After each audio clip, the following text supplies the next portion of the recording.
तृतीय वर्ष के विद्यार्थियों का आज की कक्षा में स्वागत है। आज मैं आपको रूसो द्वारा प्रतिपादित सामान्य इच्छा के सिद्धांत को समझाऊंगी। सामान्य इच्छा का सिद्धांत रूसो का सबसे महत्वपूर्ण राजनीतिक सिद्धांत है। रूसो द्वारा प्रतिपादित सामाजिक समझौता सिद्धांत के अनुसार आदिम मनुष्य पशुतुल्य, निष्पाप, निर्दोष और स्वाभाविक रूप से अच्छा था।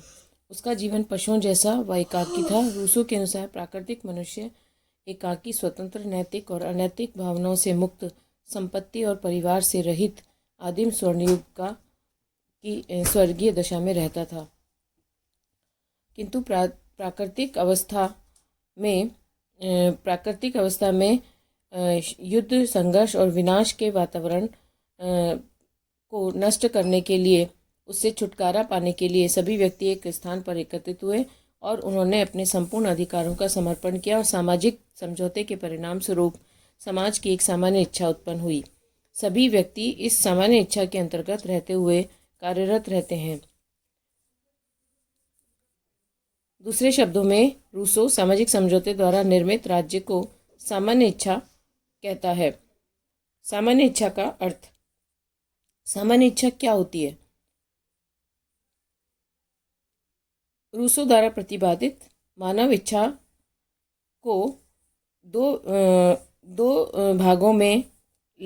भागों में लेकर के समझा जा सकता है। पहला, यथार्थ इच्छा। सामान्यतः यथार्थ इच्छा आदर्श इच्छा का एक ही अर्थ लिया गया है। रूसो ने इसको एक विशेष अर्थ में लिया है। रूसो के अनुसार मनुष्य की यथार्थ इच्छा स्वार्थ प्रधान होती है। वह मनुष्य की अविवेकपूर्ण संकीर्ण प्रवृत्ति का परिणाम होती है और यह यथार्थ इच्छा संकुचित, अस्थायी और क्षणिक इच्छाएं होती हैं और यह इसमें समाज के हित का कोई विचार नहीं होता। दूसरी है सामान्य इच्छा। समाज के विभिन्न व्यक्तियों की आदर्श इच्छा का सर्वयोग ही सामान्य इच्छा है। रूसो के अनुसार सब नागरिकों की वह इच्छा जिसका उद्देश्य सामान्य हित ही हो सामान्य इच्छा कहलाती है। यह सब व्यक्तियों में से आती है और सभी व्यक्तियों पर लागू होती है।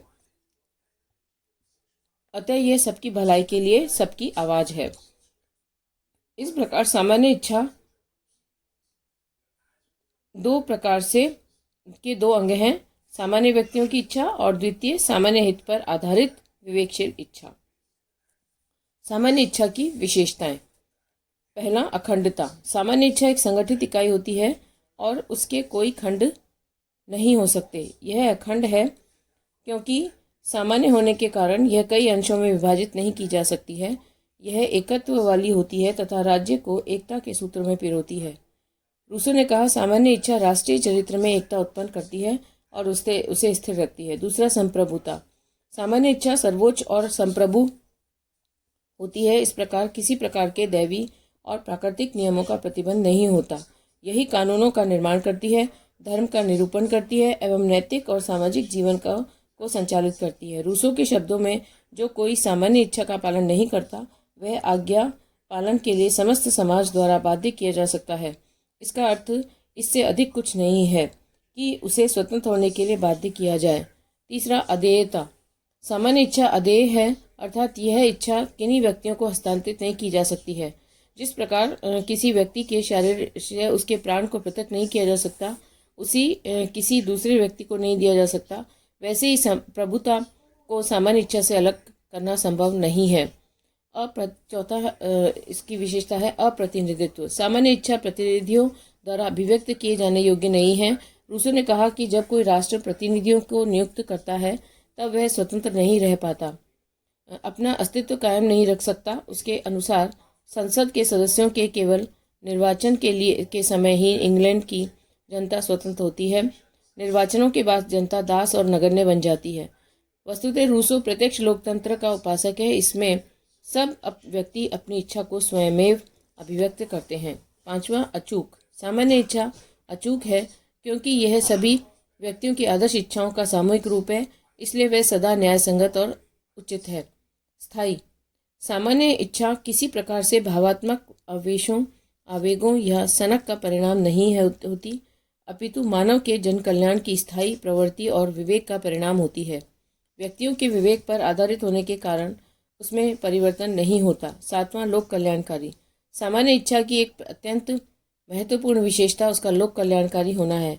सामान्य इच्छा का ध्येय समाज के किसी अंग का कल्याण न होकर संपूर्ण समाज का कल्याण होता है। 8वां, विवेक पर आधारित। सामान्य इच्छा किसी प्रकार की भावनाओं पर नहीं वरन तर्क और विवेक पर आधारित होती है। यह हमेशा उचित और सही होती है क्योंकि हमेशा पूरे समाज के कल्याण से प्रेरित होती है। कानून द्वारा अभिव्यक्त। रूसो की सामान्य इच्छा कानून द्वारा अपने को व्यक्त करती है, किसी अन्य माध्यम द्वारा नहीं। निरंकुश। सामान्य इच्छा सर्वोच्च व निरंकुश होती है। इसके ऊपर समाज की कोई अन्य शक्ति नहीं हो सकती। इसकी आज्ञा का पालन सबके लिए अनिवार्य है। इस प्रकार रूसो द्वारा प्रतिपादित सामान्य इच्छा की विशेषताओं से सामान्य इच्छा की अवधारणा का निर्माण होता है।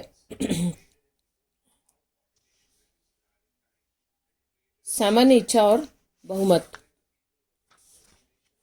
यह इससे आगे सामान्य इच्छा से आगे इस विषय पर हम कल की कक्षा में विचार करेंगे। धन्यवाद।